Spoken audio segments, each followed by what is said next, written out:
దానికి ఇంకొకటి ఏం చెప్తున్నారంటే నేను ఆయనతో మాట్లాడినప్పుడు రెవెన్యూ డిపార్ట్మెంట్ వాళ్ళు హైడ్రాకి తప్పుడు రిపోర్ట్ ఇస్తే హైడ్రా తప్పుదారిలో వెళ్ళి ఆ ఫెన్సింగ్ కూడా కొట్టింది అని అంటాడు. చెప్పానంటే కలెక్టర్ గారిని నేను పెట్టినా కదా, ఎందుకు ఇస్తాడు ఏమో ఇన్ఫర్మేషన్ యాక్ట్ నాకు.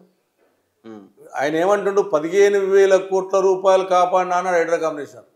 ఏదాడా బీదోలు ఇల్లు కొట్టింది కాపాడినట్ట, 280 ఏళ్ళు నేలమట్టం చేసినాడు కాపాడినట్ట, ఉన్న పెద్ద దూరం తీసుకొచ్చేసి 1,000 కోట్ల రూపాయలు సంపాదించుకోమని చెప్పిన కనుక నువ్వు విచారణ జరిపించండి, సిబిఐకి ఇవ్వండి, నా ఆస్తులమే సిబిఐకి ఇవ్వండి, ఎవరైతే కబ్జా పెట్టిండో 11 కబ్జా పెట్టిండో ఆయన సిబిఐకి ఇవ్వండి, ఐఎమ్ రెడీ. నాది కాదు, నా పిల్లలది, అందరిది, ఆయన పిల్లలది, ఆయన కుటుంబం మీద ఇవ్వండి, నా పిల్లలు. మీ మీద కూడా ఆరోపణ చేస్తాడు మాధవరం కృష్ణారావు కూడా కబ్జాలు పెద్ద ఎత్తున దందాలు ఉన్నాయి, ఆయన కూడా నేను బయట పెడతా అంటాడు. నేను ఇప్పుడు మీకు చెప్తున్నా, ప్రతిపక్షాలు ఉన్నా, ఆ దొంగ అంటే ఆయన ఇలా ఉన్నాడు, ఆయన ఏమో ఆయన పేరు మీద చేసుకుని దొరికిపోయిండు, మీరే మీ పేరు మీద లేదు, మీరు ఇవ్వండి అంటున్నా నేను. సిబిఐకి ఇచ్చేయండి, ఏ న్యాయస్థానం సిట్టింగ్ జడ్జితో విచారణ జరిపించండి,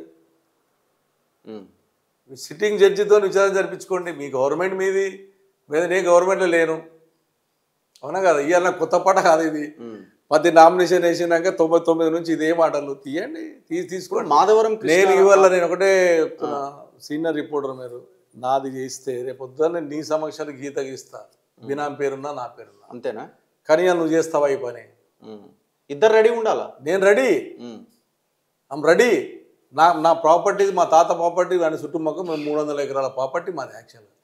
ఇవాళ మా ఇల్లు 300 గజాలలో ఉన్నాను నేను. మా తాత ముత్తాతలు సంపాదించిన ఆస్తి ఈ పక్కకు ఉన్నవన్నీ మాయే.